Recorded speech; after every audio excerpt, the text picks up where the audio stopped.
ഇന്നിപ്പോൾ ടാസ്കിൽ അക്ബറും ടീമും കളിക്കുന്ന ഒരു രീതിയുണ്ട്. ഇതാണ് ശരിക്കും കളിക്കേണ്ടിയിരുന്നത്.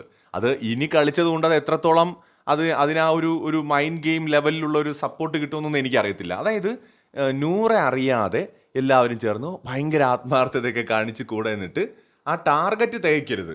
അതായത് പതിയെ ചെയ്ത് ചെയ്ത് ചെയ്ത് എല്ലാം കഴിഞ്ഞ് ടാസ്ക് അവസാനിക്കുമ്പോഴേ അത് നമ്മുടെ ഗെയിം ആയിരുന്നു എന്ന് റിവീൽ ചെയ്യാൻ പാടുള്ളൂ.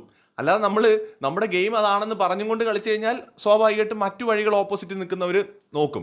ഇന്നിപ്പോൾ എല്ലാവരും ജോലി ചെയ്യുന്നുണ്ട്, അക്ബർ തീരുമാനിക്കുന്ന പോലെ കാര്യങ്ങൾ നടക്കുന്നുണ്ട്, നൂറ മിണ്ടാതെ നിന്ന് കൊടുക്കുന്നുണ്ട്. നൂറയ്ക്ക് എങ്ങനെയെങ്കിലും ടാസ്ക് തീർത്താൽ മതി എന്നാണ്. പക്ഷേ ഇവിടെ നൂറ കൂടുതൽ ശ്രദ്ധയോടെ കളിച്ചില്ല എന്നുണ്ടെങ്കിൽ പണി കിട്ടും. കാരണം എന്ന് പറയുന്നത് അക്ബറാണ് ഫുള്ള് കൺട്രോൾ ചെയ്യുന്നത്.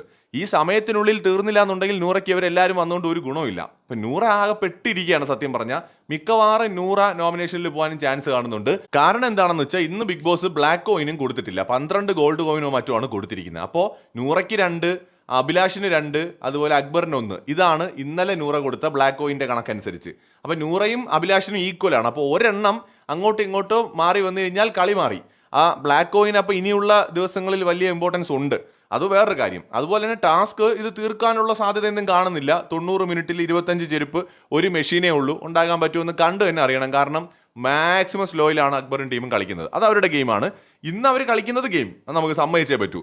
ഇന്നലെ അവർ കാണിച്ചത് മണ്ടത്തരം. അഗ്രസീവ് അല്ല, ബുദ്ധിപരമായിട്ടാണ് ഈ ഗെയിം കളിക്കേണ്ടത്. നമുക്ക് നോക്കാം ബാക്കി ഇതെങ്ങനെയാണ് മുന്നോട്ട് പോകുന്നത്. കൂടുതൽ അപ്ഡേറ്റ്സുമായി വീണ്ടും വരാം.